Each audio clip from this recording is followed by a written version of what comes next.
everyone, welcome to Teacher Plus. Today we are going to discuss an interesting topic in chemistry. Can you guess what that is? Yes, that is classification of elements, the periodic table. So what is classification? Classification means if there are a group of things, for example, let's take a group of things here, X, Y, Z, A, B, C, or many things. Classification means arranging and observing the similarities and differences between these things and arranging them in an order. So that is classification. And what is the need for classification? Right? Like if we are classifying, for example, now we are classifying elements. What is the need for classifying these elements? So let's see what's the importance of classification. The need for classification of elements. Here, organizing knowledge. Now let's take an example. Let's say that you have a basket, and in that basket there are 5 types of fruits. Let's say, for example, 5 types, right? Apples, bananas, oranges, kiwis, and grapes. Okay, so let's say this is a basket and there are 5 types of fruits, but they are all mixed. They are not divided, classified, or anything. So when you want apples specifically, okay, you want apples to make apple pie or apple juice or whatever, you need specifically apples, but they are all mixed in the group, so it's hard to find all the apples and divide them in this from this basket, right? But imagine if we take 5 different baskets and classify these fruits, or divide these fruits, and let's name these baskets too. This is basket A for apples, this is basket B for bananas, O for oranges, K for kiwis, and G for grapes. Now if you want apples, you can directly take them from basket A, you want oranges from O and grapes from G. So classification has made it easy for this, right? So which means organizing knowledge, like organizing things we have, make it easy and to understand the properties systematically. See the example we took here, apples. Let's say apples are like this.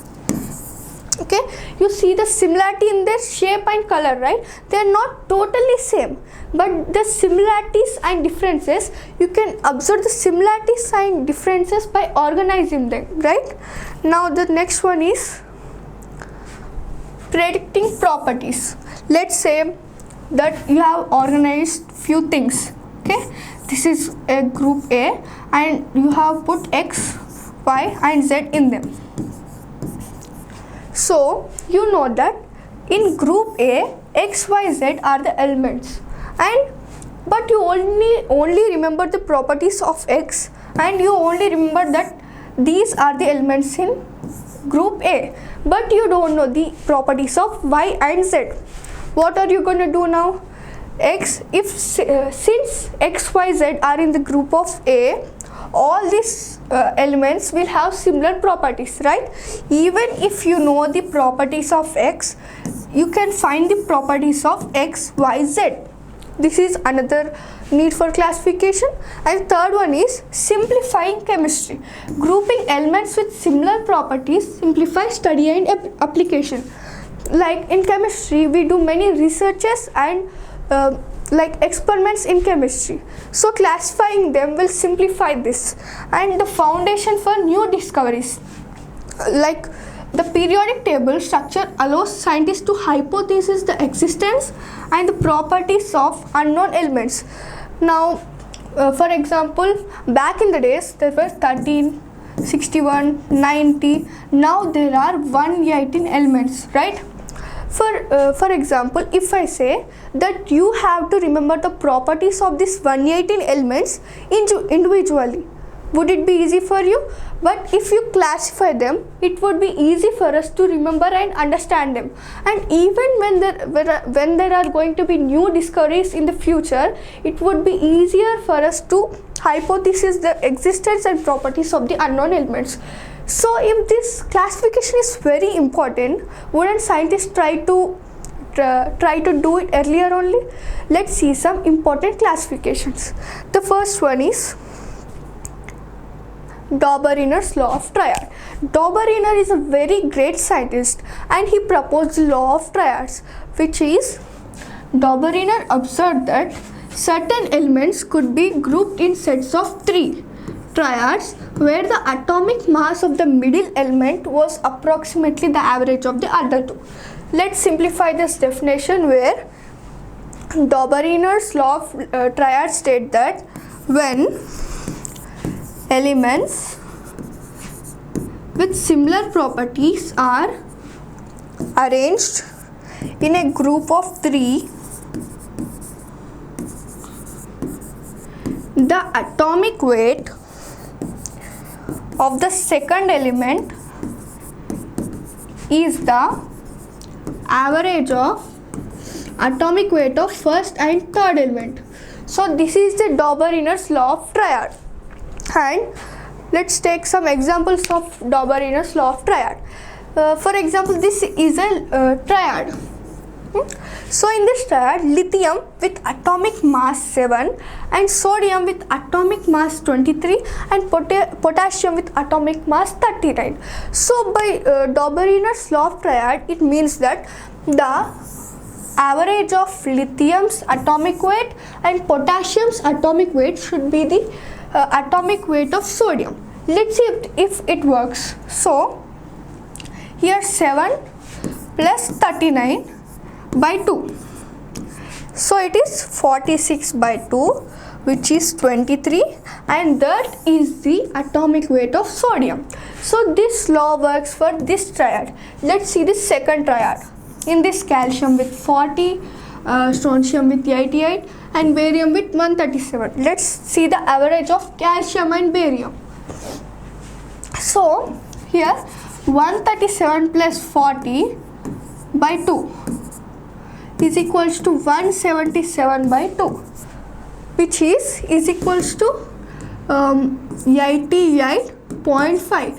This is almost near to the atomic weight of strontium, but it is not exactly accurate.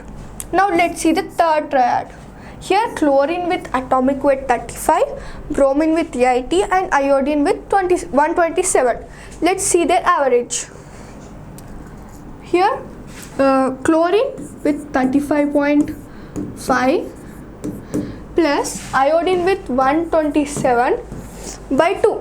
Here it is that is equals to 35.5 plus 127 by 2 is equals to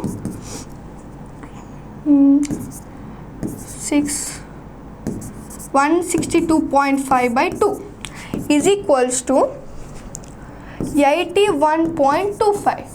This is also nearly the atomic weight of bromine, but it is not accurate. So this law wasn't correct for all the triads, and so the limitations of Dobereiner's triads are only a few elements fit this pattern. As we see here, this triad fit this pattern, but as the atomic weights were increasing, he couldn't account this for all the other triads.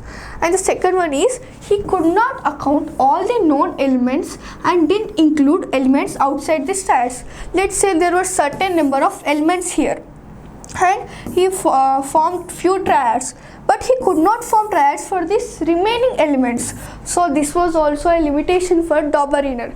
And but even though his law of triads has this limitation, he is such a great scientist because he put a new concept here that the elements could be linked with atomic weights.